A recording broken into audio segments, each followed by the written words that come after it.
Welcome to the Healers Café, the #1 show for medical practitioners and holistic healers to have heart-to-heart conversations about their day-to-day lives while sharing their expertise for improving your health and wellness.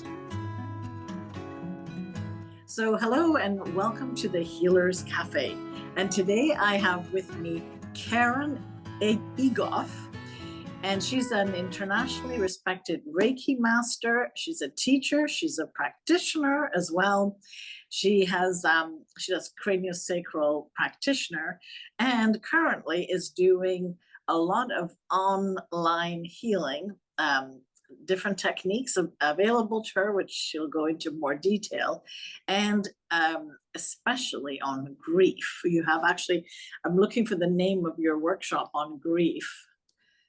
Good grief relief. I just thought that's a kind of a spunky title for a pretty serious thing. But grief is a huge part of what so many people are going through right now. So thank you for coming to discuss this and a little bit more about your background and then how you got involved in doing the work you're currently doing.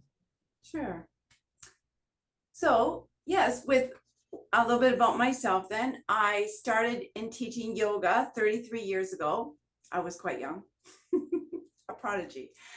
And with the yoga, I just kept adding classes. I would take human behavior development classes. I would learn how nutrition and how it worked in the body.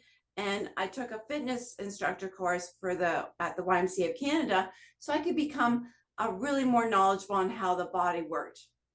And together, by 2004, I decided to become a Reiki practitioner, and it kept growing. And then I would go to events and I was able to read people's minds. And when I was in a spiritual setting where people were open, and I'd say, I've got a message for you. I got a message for you. And they said, where did you learn? I'm like, really? It's just downloads I get all the time. But when I was young, no one really cared. They didn't really want to hear. And reading people's minds wasn't really in our religion right back then, right? So just matter what culture you're from. I love all cultures as long as it's of the light. Any religion, anything that's spiritual, as long as people respect each other. That's my #1 crusade, is emotional, physical, and spiritual respect. Wouldn't you agree? Oh, absolutely. I think that's it's like good communications. You don't have to be the same. You just have to have equal respect for different ways. That's it. So Exactly. yeah. So well, let's jump in because we really only have half an hour. Sure. And since you're doing it online therapy, basically, what was the calling to do grief? How did that happen? What's going on for you to do that with a bit of a sense of humor? It sounds like. Well, a little bit of humor. I think more, I like to get people's attention, and it's like, let's get the relief of the emotional issue. So I do good grief workshops for a group, or I just do emotional releases and energy healing to raise people's vibrations so that they are in a better place. You can receive when you're open, but if you close all the doors, the emotional doors are shut, then I can't help anyone like that. But as soon as they say, Karen, I've got some grief in my shoulder, I feel, or I've got some sadness in my arm or in my foot, it's always hurting. Well, yeah, you stored emotions. All pain is stored undealt with emotions. Yeah. So really, I'm an emotional healer so that the physical body and the soulful spirit can all be in harmony and live, together as one. And in a heart-centered community my goal is to build more and more of those types of communities. It all starts with one person in one family making a decision, and then he tells and she tells and so on and so on. So working with emotions, like, it's so easy to bring energy wherever you are in the world. Here's an example. I had someone across the planet, and this person had trouble in the heart center, and I found water around the heart. And my guidance said, we need to get that out of there. And that was removed with a hose in the therapy field. Long story short, this person was so much better and knew 5 years later when it built up again, I know who to call. Karen will help me with this grief emotion that's stuck, and I'm not have dealt with it again. So he does his emotional work, and we release it, and that person gets better. I've had other people that had energy lines running through their bed. So I also am aware of what's happening in the room. This is years ago. He took the picture, another person, and I said, oh, I douse as well with my pendulum, and I douse that he had, see the saying, yes. I douse that he had a ley line running through his bed, and I said, do you want me to ask God to move, if we can move that, and Earth? And he said, yeah. So I asked Gaia, Mother Earth, and I asked Father, Mother, God, and they said, yeah, we can move it to the outside of the wall of his building. So we did, and now he sleeps. So do you, the way that you, I mean, you obviously download the information that's available in the universe, but how do you see the room, or how do you see that? Is that just like you go there? Like, can you break down the process to how that happens? So first of all, I need one thing, permission. If I get a yes, I can work with their body, mind, and spirit for their highest good, then we can continue.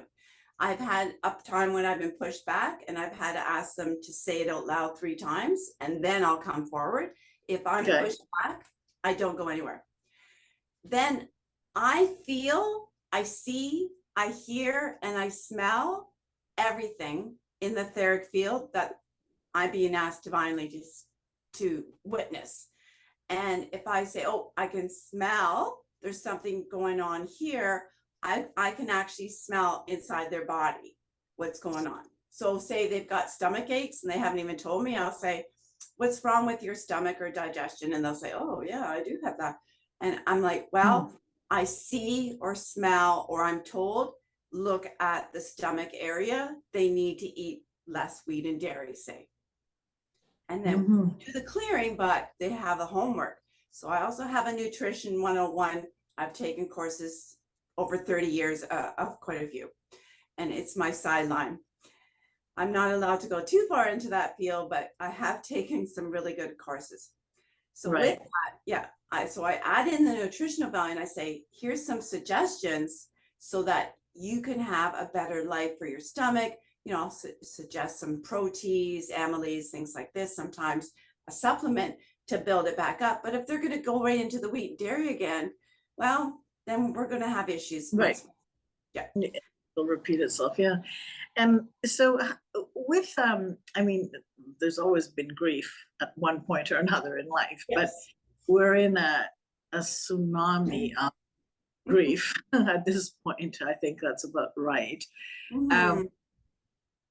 You know, I was thinking, like, the people, because I'll give you what I see, and you tell me what, if you feel it the same way, if there's more. But I feel like there's people that don't know what's going on.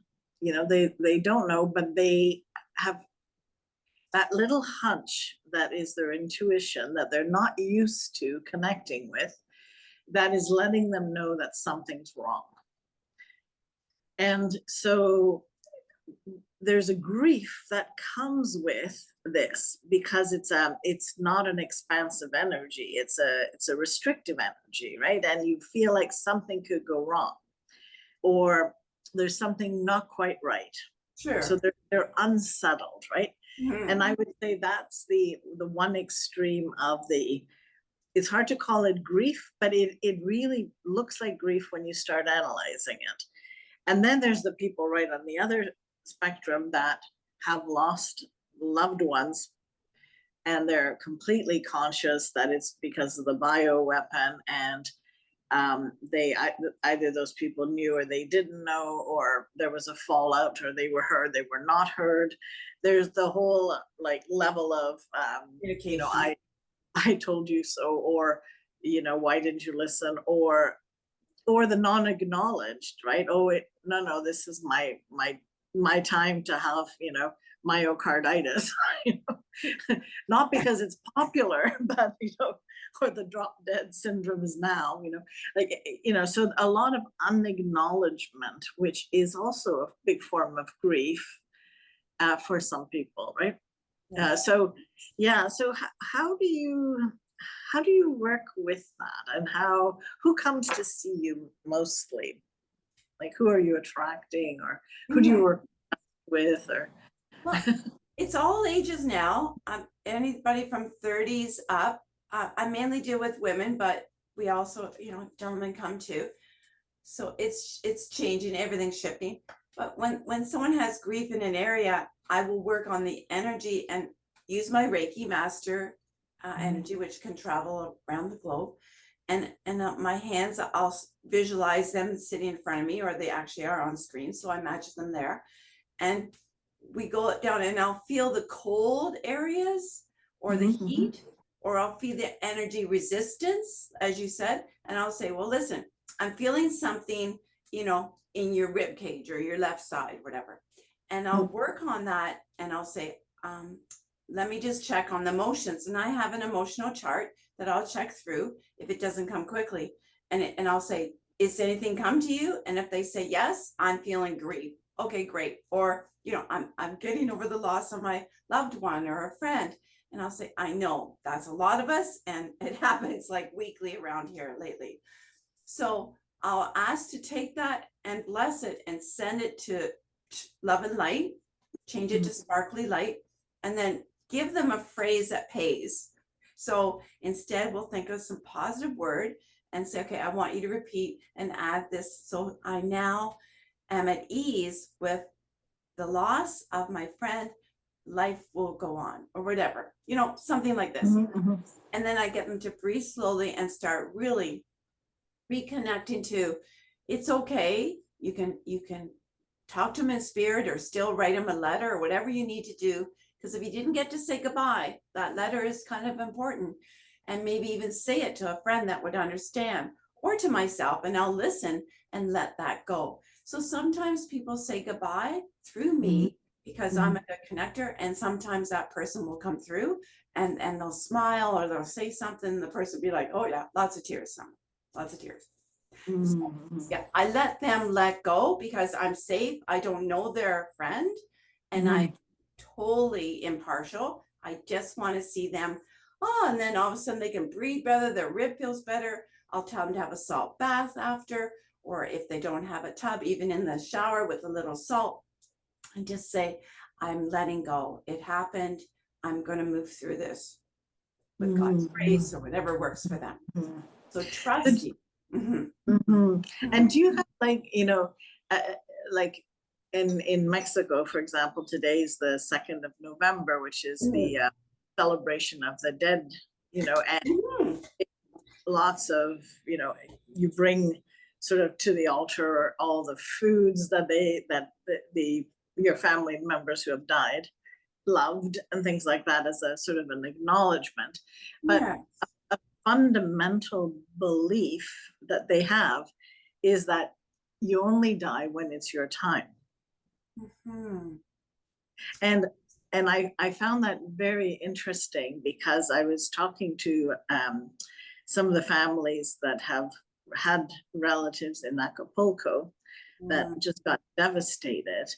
And it's like, they're saying not everyone died, and it's like a profound belief that those who died, if they were not to die or need to die at this moment, they wouldn't have been right there and then. True. So I thought, it's interesting, because I'm working with that thought, and can it serve? Does it feel right?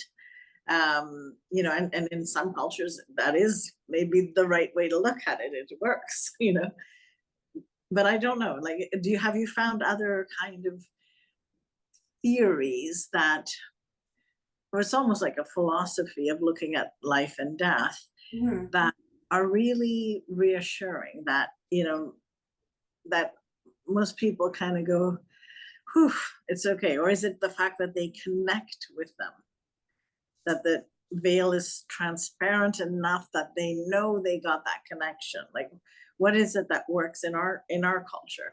Put it that way. What would your life be like if you were pain-free? If you were one of the millions who suffer from chronic pain, the thought of just one day without it may seem impossible. This is often because conventional medicine tends to fall short in the treatment of pain, opting to prescribe pills or recommend surgery rather than getting to the root cause of the problem. But if you are suffering with emotional or physical pain, there is hope. Join the founder and CEO of Bowen College, Manon Bolliger, live online for your body-mind reboot. Learn how to listen to your symptoms and get to the root cause of your pain.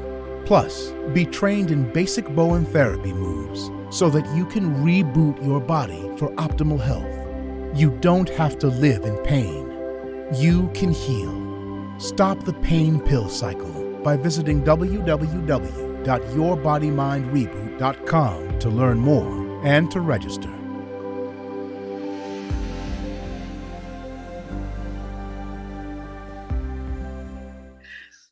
Well, for not everybody, because a lot of Yeah, people of course. feel they're dead, they get buried, it's done.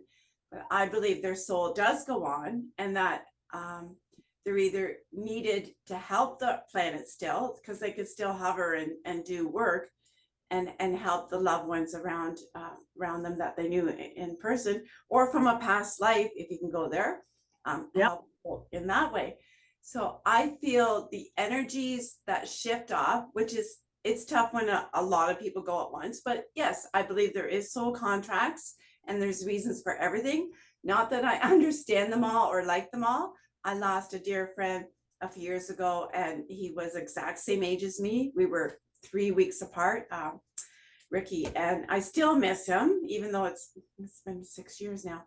But I realized he travels with me, so he's still my companion friend, like a best friend. Mhm.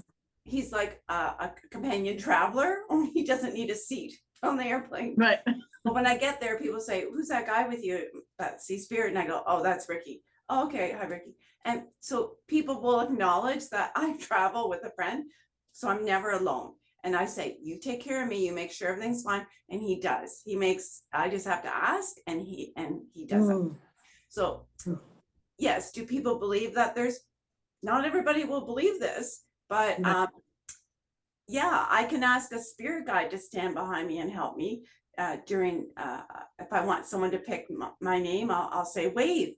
And then the minister will say, "All right, I see your native guide. I'll let him speak. I'll pick you next." So I know it's real because she didn't know me. I was Mhm. randomly picked in an audience because my native guide is tall and he was waving like crazy. So when we leave, there's a lot of purposes. Sometimes people will come back and they'll come into someone else's body and Mhm. embody them. And I know a lady that's done it and she's amazing. Sometimes they have to talk the soul into it, but that person says, "Hey, I've got a light I've got to carry through this changing times." So I believe our purpose is either above or on earth, or sometimes we walk into a new body, I walk in, or some of us are reborn to experience whatever we need to experience on this planet. It's tough to lose the friends, it's tough to lose the family that we love, but I do believe that they're in a good place. Mhm. They're doing their next job, and it's just a transition, because on earth we're not supposed to be all about money. It's the only planet that's kind of messed up that way. We got too much into industry and forgot about taking care of each other. It's all Yeah. supposed to be harmony. Mhm. Mhm. Really is. Yeah. No, I think the place, how settled you are with it, also is reassuring to the clients that come see you. Mhm. They because not everyone's willing to share their point of view, mostly because it hasn't been decided or they haven't committed to allowing it. You know, like I'm looking, I always felt that there was a thin veil, and when I was very young, I could feel energies around me all the time, and I played with them, you know, move this, do that, and they showed me that you're there, you know, testing them, you know. And then I went through a period where I'm like, it's as if it was a blow to my person, an incident that happened, but so deep that I lost all sense of intuition. I was broken, completely broken. And then it took me about 10 years to regain this, you know, to trust the intuition, to go, okay, no, and to know that it's intuition and not, you know, wishful thinking or, you know, whatever, all the other invasive species of thoughts. Yes, you know? they happen. Yeah.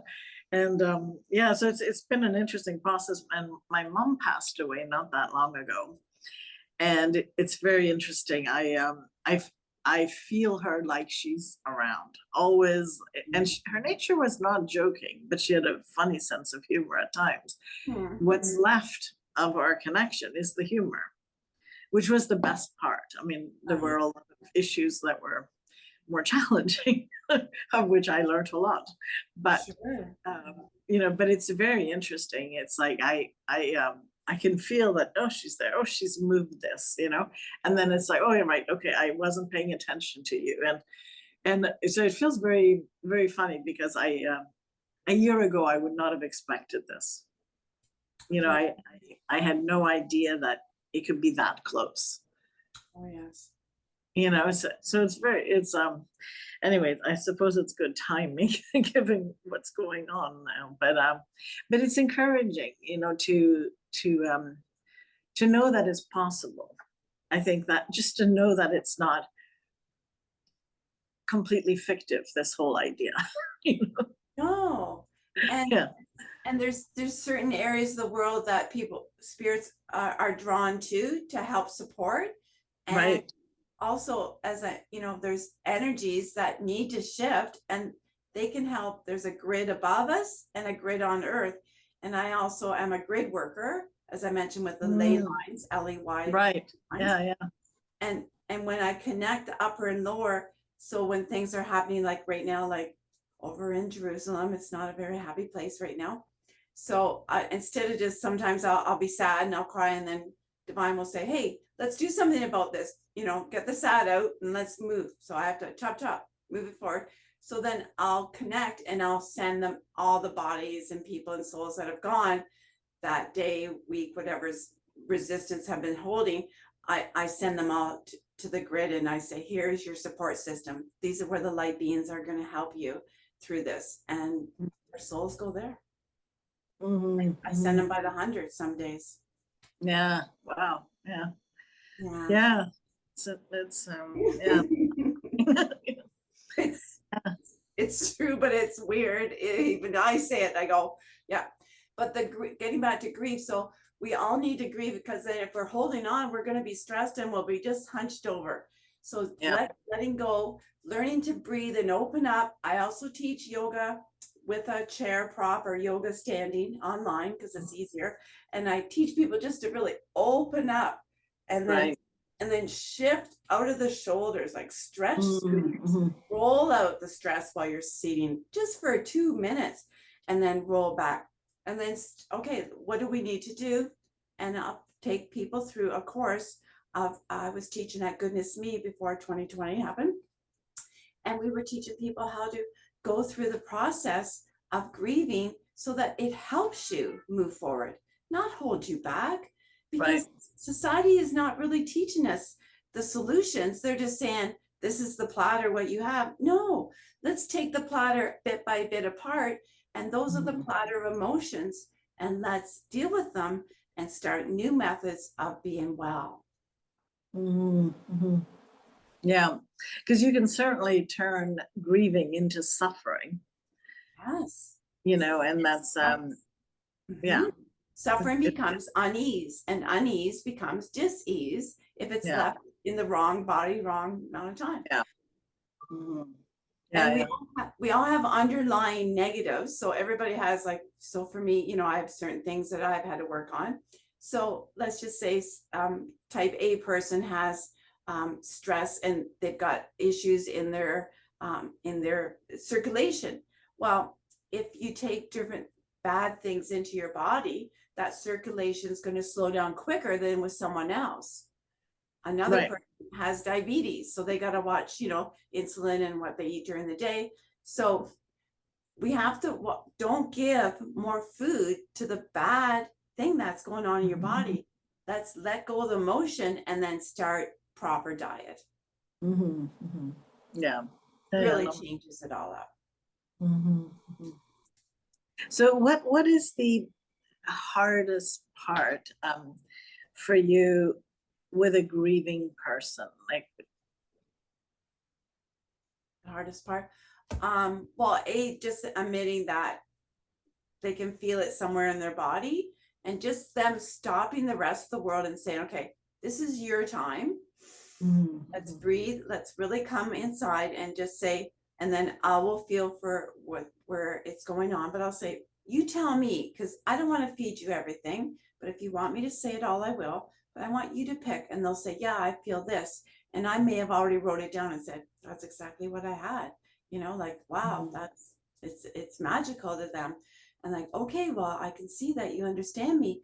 And just letting them talk. A lot of people like, oh no, you're supposed to be over it. No, we all have different grieving times, and just letting them be real. Yeah, the emotion I am feeling is this, and I feel sad because I see their face wherever I go, all the familiar parks or restaurants.